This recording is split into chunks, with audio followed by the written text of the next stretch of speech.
anak-anak, selamat pagi. Hari ini tugas kalian adalah bagaimana cara mendongeng sebuah cerita. Judul dongeng kita sebagai contoh adalah Pak Tani dan Angsa Bertelur Emas. Di sebuah desa yang kecil, hiduplah sepasang suami istri bernama Pak Arnold dan juga Bu Rizka. Mereka sangat rajin mengelola pertanian dan juga peternakan mereka.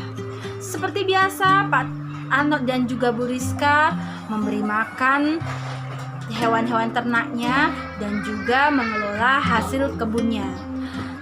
Pada suatu pagi, pada saat Pak Arnold ingin memanen hasil ternaknya, dia ke kandang angsa.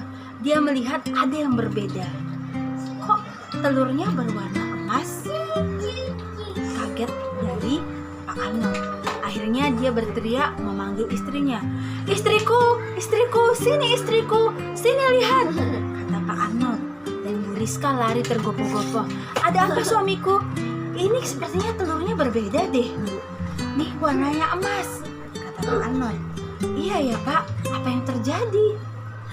Akhirnya setiap hari ternyata telurnya ada satu butir yang berbeda dari yang lainnya. Satu butir itu ternyata emas.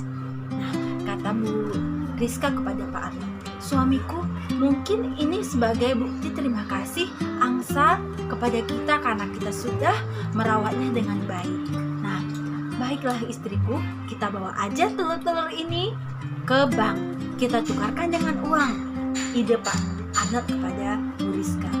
Dan akhirnya Pak Arnold menukarkan emas yang berbentuk telur itu ke bank.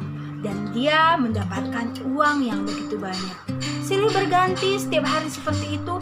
Akhirnya mereka menjadi kaya raya. Dan para tetangganya bingung. Kenapa Pak Arnold sekarang gayanya sangat berbeda? Bajunya mewah, rumahnya megah, dan juga menjadi sombong. Pak Arnold dan Bu Rizka menjadi angkuh, tidak mau berbagi kepada tetangga. Mereka menjadi tamak. Setiap hari pekerjaan mereka tidak lagi seperti dulu, tidak rajin untuk mengelola hasil kebun mereka. Mereka sepertinya sudah hanya menunggu dari angsa untuk bertelur emas kembali. Suatu pagi, angsanya tidak bertelur emas lagi. Dan Pak Arnold begitu marah. Ini kenapa angsanya sudah tidak bertelur emas? Apa yang terjadi? Hai angsa, awas kamu tidak bertelur emas lagi ya. Aku akan memotongmu, katanya. Dan besoknya tunggu silih berganti. Dan ternyata angsanya tidak bertelur emas lagi.